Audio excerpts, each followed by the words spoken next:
Buenos días, en el día de hoy vamos a continuar con la segunda clase del módulo de física. Ya con esta clase estaríamos finalizando la temática correspondiente a esta asignatura. Ahora, en esta clase vamos a ver lo que son vectores y por último vamos a ver lo que es el MRU, es decir, el movimiento rectilíneo uniforme. Ahora bien, iniciemos por el primer tema. El vector se representa geométricamente por unas flechas. Es esto que básicamente ven aquí, es una flechita. Esto es lo que es un vector en física. Este vector tiene tres características, es decir, que tiene módulo, tiene dirección y tiene sentido. Ahora, los vectores los vamos a representar siempre con una letra mayúscula, como se observa en esta imagen, y una flechita en la parte superior o en la parte de arriba. Ahora veamos qué es el módulo.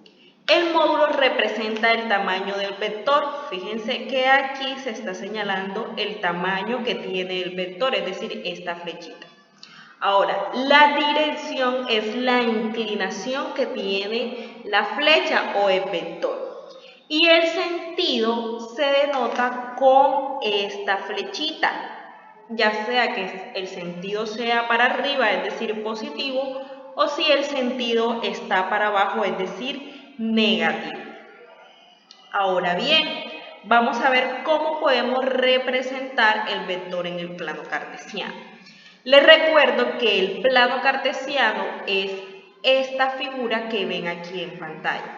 El plano cartesiano consta de dos ejes. Tenemos el eje X, que es el eje que se encuentra de forma horizontal, y tenemos el eje Y, que es la línea que se encuentra de forma vertical.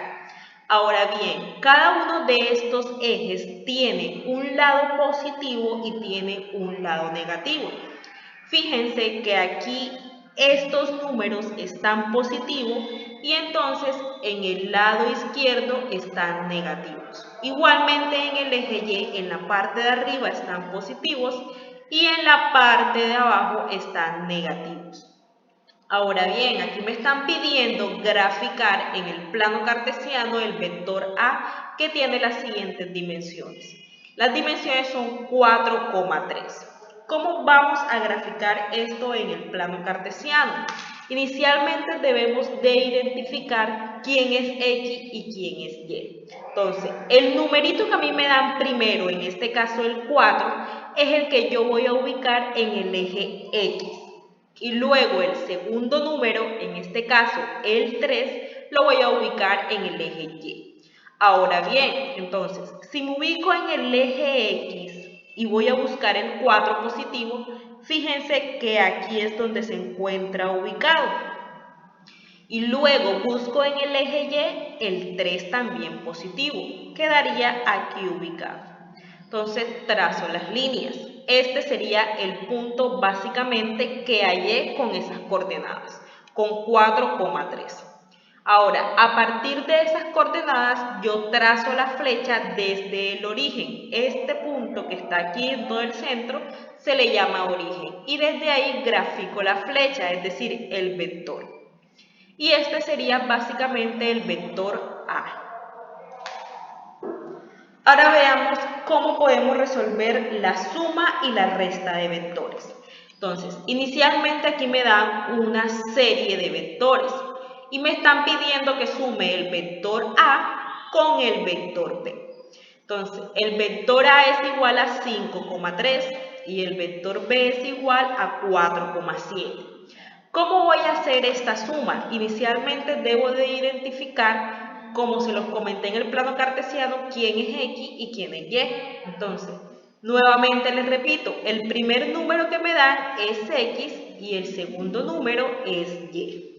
Entonces, me quedaría que la suma del vector A y B es igual, entonces primero voy a sumar las X, es decir, 5 más 4. Coma y luego sumo las Y, es decir, 3 más 7. Y entonces realizo las respectivas operaciones, es decir, las respectivas sumas. Me quedaría que la suma del vector A más B es igual, y entonces sumo 5 más 4, que eso es igual a 9, coma, y sumo 3 más 7, que eso es igual a 10. Ahora veamos cómo es la resta. En el procedimiento de la resta es lo mismo, simplemente que ya no vamos a sumar, sino que vamos a restar. Entonces me están pidiendo que reste el vector C menos el vector D. Me quedaría de la siguiente forma, que la resta de C menos D es igual, entonces resto 9 menos 6. Coma, y resto entonces las y, es decir, 8 menos 3. Y hago las respectivas operaciones. A 9 le quito 6, eso es igual a 3. Coma, a 8 le quito 3, eso es igual a 5. Y de esta forma resolvemos la suma y la resta de vectores. Ahora veamos lo que es el movimiento rectilíneo uniforme, que también se le conoce como MRU. El primero en descubrir o en hacer una definición sobre el movimiento rectilíneo uniforme fue Galileo Galilei. Este movimiento rectilíneo uniforme básicamente describe el desplazamiento de un objeto en una velocidad constante. ¿Qué es la velocidad constante? Aquí podemos observar que se encuentra un carro en una misma dirección, porque el movimiento rectilíneo uniforme siempre tiene que ser en una sola dirección. En este caso, en el eje horizontal. Fíjense que esta línea es horizontal. Entonces, digamos que esto es una carretera y que este carro se está desplazando por la carretera. Entonces, básicamente, fíjense que la carretera está en la misma dirección y este carro tiene que ir con velocidad constante, es decir, no cambia su velocidad. Si él va a 10 km por hora, siempre va a mantener la misma velocidad. O si fuera a 50 km por hora, siempre va a mantener la misma velocidad. Ahora veamos las características del movimiento rectilíneo uniforme, que son básicamente las que les acabo de comentar. Siempre se realiza en una sola dirección, es decir, en el eje horizontal. Nuevamente les digo, tiene velocidad constante. Ahora miremos las fórmulas que podemos utilizar o que vamos a utilizar en el movimiento rectilíneo uniforme. Tenemos una fórmula para hallar la velocidad, tenemos una fórmula para hallar la distancia y también contamos con una forma para hallar el tiempo.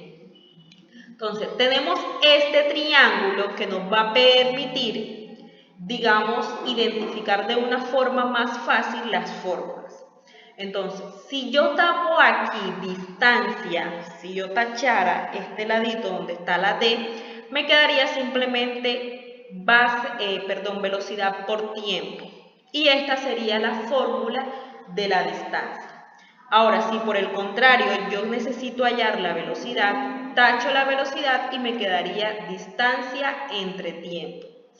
Y si por el contrario yo necesito hallar el tiempo, entonces tacho el tiempo y me quedaría distancia entre velocidad, que serían básicamente estas tres fórmulas que vemos en el lado derecho.